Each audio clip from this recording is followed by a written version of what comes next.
السلام علیکم ورحمۃ اللہ وبرکاتہ۔ درویش ٹی وی کے معزز خواتین و حضرات، سیدنا سری بن یحییٰ رحمۃ اللہ علیہ سے مروی ہے کہ ایک شخص خراسان سے بصرہ آیا اور وہیں رہنے لگا۔ اس کے پاس 10,000 درہم تھے۔ جب حج کا پربہار موسم آیا تو اس خراسانی نے اپنی زوجہ کے ساتھ حج پر جانے کا ارادہ کیا۔ اب یہ مسئلہ درپیش ہوا کہ یہ 10,000 درہم کس کے پاس امانت رکھے جائیں۔ لوگوں سے مشورہ کیا تو انہوں نے کہا، تم اپنی رقم حبیب ابو محمد اعجمی رحمت اللہ علیہ کے پاس رکھ دو۔ چنانچہ وہ حضرت سیدنا حبیب اعجمی رحمت اللہ علیہ کے پاس آیا اور کہا، حضور، میں اور میری اہلیہ حج کا ارادہ رکھتے ہیں، ہمارے پاس 10,000 درہم ہے، آپ یہ درہم رکھ لیں اور ہمارے لیے بصرہ میں ایک اچھا سا گھر خرید لیں۔ یہ کہہ کر اس نے ساری رقم آپ رحمت اللہ علیہ کے حوالے کی اور اپنی زوجہ کے ہمراہ حج کے لیے روانہ ہو گیا۔ حضرت حبیب اعجمی رحمت اللہ علیہ نے اپنے ساتھیوں سے مشورہ کیا کہ اگر ہم ان 10,000 درہموں کا آٹا خرید لیں اور فقیروں پر صدقہ کر دیں تو کیسا رہے گا؟ لوگوں نے کہا، حضور، یہ رقم تو اس شخص نے آپ کے پاس اس لیے رکھوائی تھی کہ آپ کوئی مکان اس کے لیے خرید لیں۔ ارشاد فرمایا، میں یہ تمام رقم صدقہ کر کے اس شخص کے لیے اللہ تعالیٰ سے جنت میں گھر خریدوں گا۔ اگر وہ اس پر راضی ہوا تو ٹھیک، ورنہ ہم اس کی رقم واپس کر دیں گے۔ پھر آپ رحمت اللہ علیہ نے آٹا اور روٹیاں منگوا کر فقراء و مساکین میں تقسیم فرما دی۔ جب وہ خراسانی حج کر کے واپس بصرہ آیا تو حضرت سیدنا حبیب اعجمی رحمت اللہ علیہ کے پاس حاضر ہو کر عرض کی، اے ابو محمد رحمت اللہ علیہ، میں نے 10,000 درہم آپ کے پاس رکھوائے تھے کہ آپ میرے لیے مکان خرید لیں۔ اگر آپ نے مکان نہیں خریدا تو میری رقم مجھے واپس کر دیں تاکہ میں خود کوئی مکان خرید لوں۔ حضرت سیدنا حبیب اعجمی رحمت اللہ علیہ نے فرمایا، اے میرے بھائی، میں نے تیرے لیے ایک ایسا شاندار گھر خریدا ہے جس میں بہت عمدہ محل، نہریں، میوے اور پھلدار درخت ہیں۔ یہ سن کر وہ خراسانی اپنی زوجہ کے پاس گیا اور کہا، حضرت سیدنا حبیب اعجمی رحمت اللہ علیہ نے ہمارے لیے ہمارے پاک پروردگار سے جنت میں ایک گھر خرید لیا ہے۔ اس کی زوجہ نے کہا، ٹھیک ہے، یہ تو بہت اچھا ہوا، میں امید رکھتی ہوں کہ اللہ تعالیٰ حبیب اعجمی رحمت اللہ علیہ کے عہد کو پورا فرمائے گا، لیکن کیا معلوم کہ ہم ان سے پہلے ہی سفر آخرت کی طرف روانہ ہو جائیں۔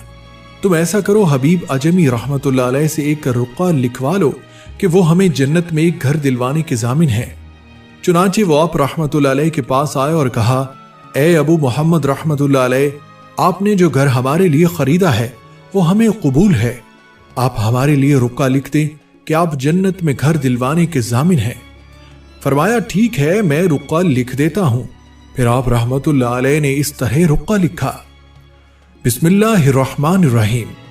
یہ ضمانت نامہ ہے اس بات کا کہ حبیب ابو محمد نے اپنے رب سے فلاں خراسانی شخص کے لیے 10,000 درہم کے عوض جنت میں ایک ایسا گھر خریدا ہے جس میں محلات، نہریں اور پھلدار درخت ہیں۔ اللہ کے ذمہ کرم پر ہے کہ فلاں شخص کو ایسی صفات سے متصف گھر دے کر حبیب اعجمی کو اس کے عہد سے بری کر دے۔ خراسانی وہ رقعہ لے کر خوشی خوشی اپنے گھر آ گیا۔ ابھی اس واقعے کو 40 دن ہی ہوئے تھے کہ وہ بیمار ہو گیا۔ اس نے اپنی زوجہ کو وصیت کی کہ جب مجھے غسل دے کر کفن پہنایا جائے تو یہ رقعہ میرے کفن میں رکھوا دینا۔ حسب وصیت رقعہ اس کے کفن میں رکھ دیا گیا۔ دفن کے بعد لوگوں کو اس کی قبر پر ایک پرچہ ملا جس پر لکھا تھا، یہ حبیب اعجمی کے لیے اس گھر کا برات نامہ ہے جسے اس نے فلاں شخص کے لیے خریدا تھا۔ اللہ نے خراسانی کو ایک ایسا گھر دے دیا ہے جس کا حبیب اعجمی نے عہد کیا تھا۔ لوگ یہ پرچہ لے کر حضرت سیدنا حبیب اعجمی رحمت اللہ علیہ کی بارگاہ میں حاضر ہوئے۔ آپ رحمت اللہ علیہ وہ رقعہ پڑھ کر رونے لگے۔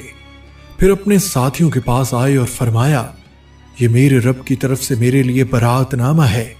اس طرح ایک اور واقعہ بھی منقول ہے کہ حضرت سیدنا جعفر بن سلیمان رحمت اللہ علیہ فرماتے ہیں، ایک مرتبہ میں حضرت سیدنا مالک بن دینار رحمت اللہ علیہ کے ساتھ جا رہا تھا۔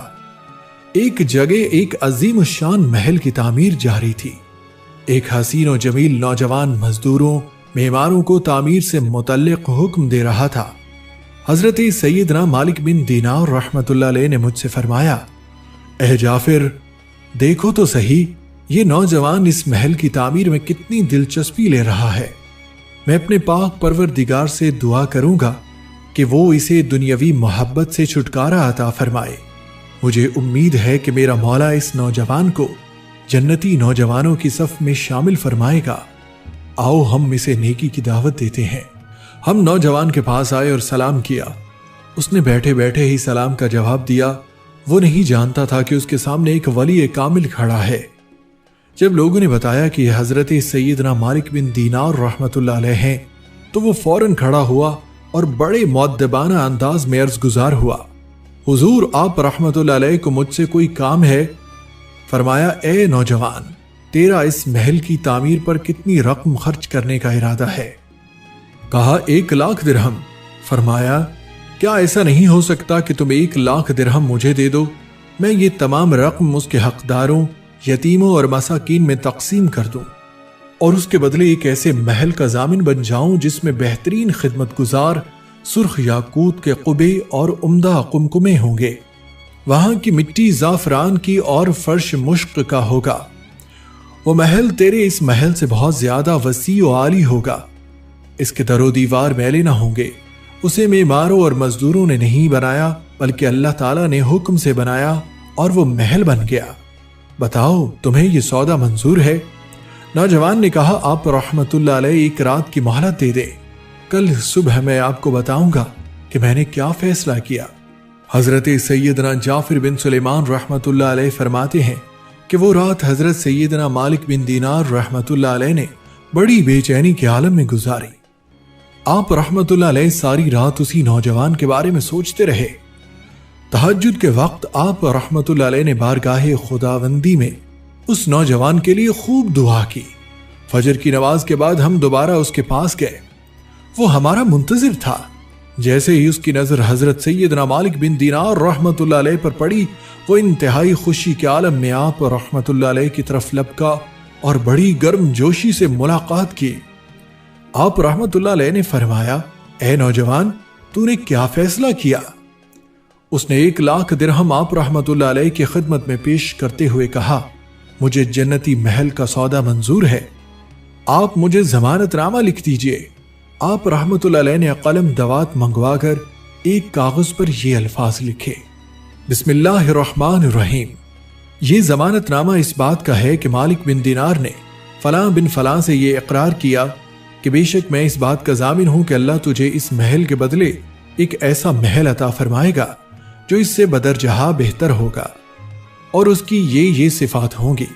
میں نے اللہ تبارک و تعالی سے تیرے لیے اس مال کے ذریعے جنت میں ایک ایسا محل خریدا ہے جو عرش کے قریب ہے۔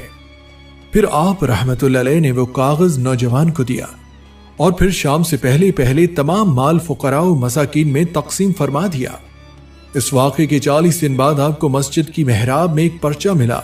دیکھا تو بڑے حیران ہوئے، کیونکہ یہ وہی پرچہ تھا جو اس نوجوان کو لکھ کر دیا تھا۔ اس کی دوسری طرف بغیر روشنائی کے یہ الفاظ لکھے ہوئے تھے، یہ برات نامہ خدائے بزرگ و برتر کی جانب سے مالک بن دینار کے لیے ہے۔ بے شک ہم نے اس نوجوان کو وہ تمام چیزیں دے دی ہیں جن کا مالک بن دینار نے اس سے اقرار کیا تھا، بلکہ ہم نے اس سے 70 گنا زیادہ دیا۔ ہم وہ رقعہ لے کر اس نوجوان کے گھر گئے تو وہاں سے رونے کی آوازیں آ رہی تھی۔ آپ رحمت اللہ علیہ نے لوگوں سے نوجوان کے بارے میں پوچھا تو پتہ چلا کہ کل اس نوجوان کا انتقال ہو گیا۔ آپ رحمت اللہ علیہ اس کی موت کی خبر سن کر بہت غمگین ہوئے۔ پھر غسال کو بلا کر پوچھا، کیا تو نے اس نوجوان کو غسل دیا؟ اس نے کہا، ہاں۔ فرمایا، نوجوان کی موت کا پورا واقعہ بیان کرو۔ کہا، مرنے سے پہلے اس نوجوان نے مجھ سے کہا تھا کہ جب میں مر جاؤں اور غسل کے بعد مجھے کفن دینے لگے تو یہ پرچہ میرے بدن اور کفن کے درمیان رکھ دینا۔ میں کل بروز قیامت اللہ سے وہ چیز طلب کروں گا جس کی ضمانت حضرت سیدنا مالک بن دینار رحمت اللہ علیہ نے دی ہے۔ حضرت سیدنا مالک بن دینار رحمت اللہ علیہ نے پرچہ نکالا اور غسال کو دکھایا۔ وہ پکار اٹھا، یہ وہی پرچہ ہے، قسم ہے اس پاک پروردگار کی جس کا قبضہ قدرت میں میری جان ہے، میں نے خود اپنے ہاتھوں سے یہ پرچہ اس نوجوان کے کفن میں رکھا تھا۔ یہ سن کر حضرت سیدنا مالک بن دینار رحمت اللہ علیہ زار و قطار رونے لگے، لوگ بھی رونے لگے۔ اتنے میں ایک نوجوان کھڑا ہوا اور کہا، اے مالک بن دینار رحمت اللہ علیہ، آپ مجھ سے 2,00,000 درہم لے لیں اور اس نوجوان کی طرح مجھے بھی ضمانت نامہ لکھ دیں۔ فرمایا افسوس، اب وہ وقت گزر چکا، اب جو ہونا تھا وہ ہو گیا۔ اللہ رب العزت جس طرح چاہتا ہے اپنی مخلوق میں فیصلہ فرماتا ہے۔ حضرت سیدنا جعفر بن سلیمان رحمت اللہ علیہ فرماتے ہیں کہ حضرت سیدنا مالک بن دینار رحمت اللہ علیہ کو جب بھی اس نوجوان کا واقعہ یاد آتا، آپ رحمت اللہ علیہ زار و قطار رونے لگتے اور اس کے لیے دعا فرماتے۔